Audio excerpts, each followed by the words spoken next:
In this overview of the Louisiana Purchase, we will cover the background and context leading to the acquisition, Jefferson's vision and the unexpected opportunity, the constitutional dilemma and domestic opposition, and the lasting impact and historical significance of this monumental event. The background and context of the Louisiana Purchase. Thomas Jefferson's Louisiana Purchase is one of the most significant events in American history. This bold acquisition doubled the size of the United States, but it also sparked controversy and highlighted the irony of Jefferson's decision. Before the Louisiana Purchase, the Louisiana Territory was a vast expanse of land stretching from the Mississippi River to the Rocky Mountains, covering 828,000 square miles. Originally controlled by France, the territory had been transferred to Spain following the 7 Years' War.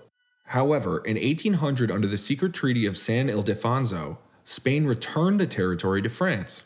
This transfer alarmed the United States as it threatened American access to the Mississippi River and the vital port of New Orleans. The strategic and economic importance of the territory made it a focal point for American expansionist ambitions. Jefferson's vision and unexpected opportunity. Thomas Jefferson envisioned the United States as a nation of yeoman farmers, with ample land for agricultural expansion. Access to the Mississippi River and the port of New Orleans was crucial for the economic prosperity of Western farmers. Initially, Jefferson aimed to secure these key areas to ensure American trade routes. The opportunity to purchase the entire Louisiana Territory arose unexpectedly, offering a chance to fulfill his vision of vast agrarian republic. Despite his enthusiasm, Jefferson faced a dilemma. Did he have the constitutional authority to make such a significant acquisition?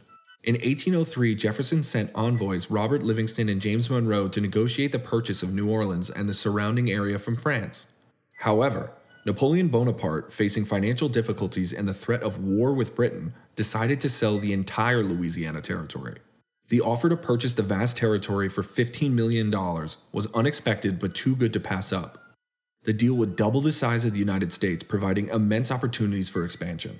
The constitutional dilemma and domestic opposition. The terms of the Louisiana Purchase were agreed upon, and the treaty was signed on April 30, 1803. The United States would pay $11.25 million and assume $3.75 million in French debts owed to American citizens. This acquisition, amounting to roughly 4 cents an acre, was a bargain that significantly enhanced American territorial claims. However, Jefferson had long been a proponent of strict constitutional interpretation, believing that the federal government should exercise only powers explicitly granted by the Constitution. The Constitution did not specifically authorize the acquisition of new territory. Faced with this dilemma, Jefferson reluctantly embraced a more flexible interpretation of the Constitution, using implied powers to justify the purchase. This decision highlighted the irony of Jefferson, a strict constructionist, using a broad interpretation to achieve his goals. The Louisiana Purchase faced domestic opposition primarily from the Federalist Party. Critics argued that the purchase was unconstitutional and that it would increase the national debt. Some feared that incorporating such a vast and diverse territory would weaken the power of the eastern states and disrupt the political balance. The Federalists also raised concerns about the feasibility of governing such an expanse territory. The impact, legacy, and historical significance. The irony of Jefferson's decision was not lost on his contemporaries. As a vocal advocate for limited federal power and strict constitutional interpretation, Jefferson's use of implied powers to justify the purchase marked a significant shift in his principles. This contradiction fueled debates about the proper scope of federal authority and the flexibility of the constitutional interpretation. The immediate impact of the Louisiana Purchase was profound.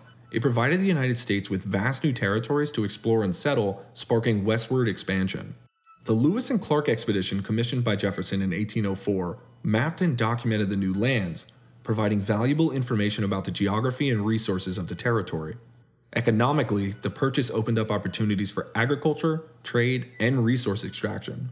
The Mississippi River and New Orleans became crucial hubs for commerce, bolstering the nation's economic growth. Geopolitically, the acquisition strengthened the United States' presence in North America, reducing European influence and paving the way for further expansion. Long-term, the Louisiana Purchase set a precedent for future territorial acquisitions and demonstrated the potential for flexible constitutional interpretation. It played a key role in shaping the nation's identity and expansionist ethos. Today, historians view the Louisiana Purchase as a transformative moment in American history. It is seen as a bold and pragmatic decision that secured the nation's future growth. However, The constitutional debates it sparked remain relevant. Jefferson's actions are often discussed in the context of presidential authority and the limits of executive power. The Purchase highlights the complexities of governance and the challenges of balancing principles with practical needs. Understanding the Louisiana Purchase provides insight into the evolving nature of American constitutionalism and the enduring tensions between strict and loose interpretations of federal power. Stay tuned for more insights into the pivotal events and figures that have shaped our world. Don't forget to like, comment, and subscribe for more historical explorations.